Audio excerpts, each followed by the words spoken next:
Blut, Milch and Thr is the latest full-length album, the second full-length album from Zürich, Austria based black metal band Kvelgeyst. And basically this band has members of Ungpel and the Helvetic Underground Committee members that you would expect.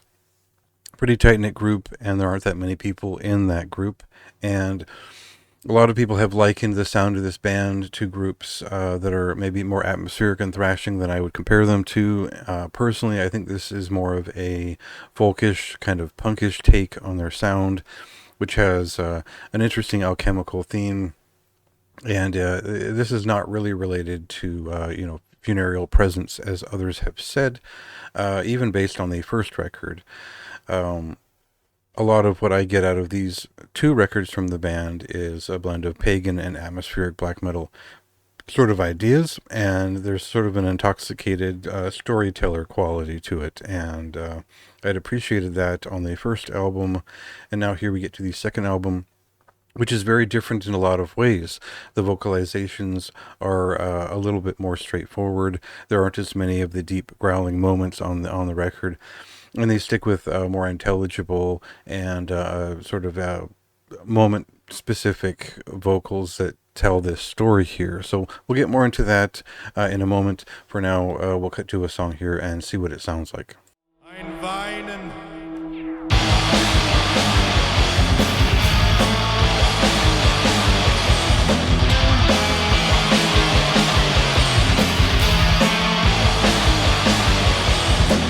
Rather than transmuting garbage into gold, a lot of what they deal with here in terms of lyrics are opportunities to transcend by way of sacrifices and occult happenings.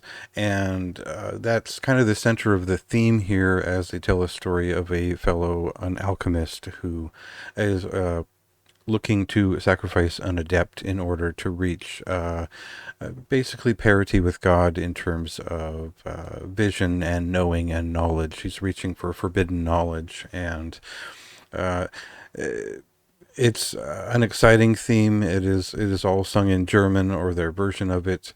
And because of that, I feel like there's kind of a lugubrium kind of quality to this. Some of the vocals aren't quite as strained or exaggerative as a Ved Buen's End album, but there is almost a little bit of an avant-garde folkish touch to this stuff, and a little bit less of the punkish thrashing side overall.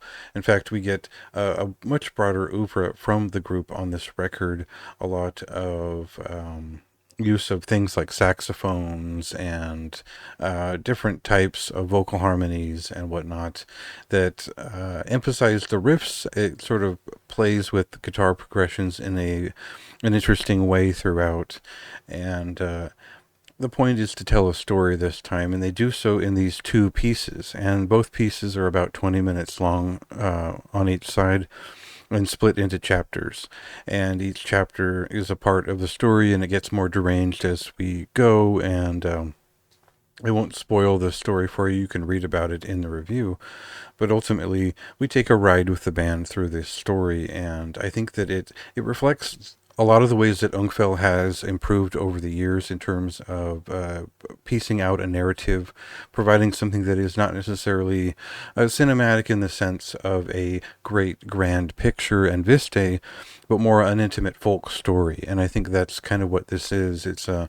intimate, ironic tale here, which I enjoyed quite a bit. Actually, I enjoyed this record more than the first one. I spent quite a bit of time with Alcahest, and I found that this record is just a little bit clearer in its production. The vocals are a little bit more, they kind of stick to the point while keeping it interesting, and I think the guitar work overall is just better, with the drum performances kind of carrying them through. So not a lot of very deep notes here. I think they just told an interesting story, and I was intrigued the entire time.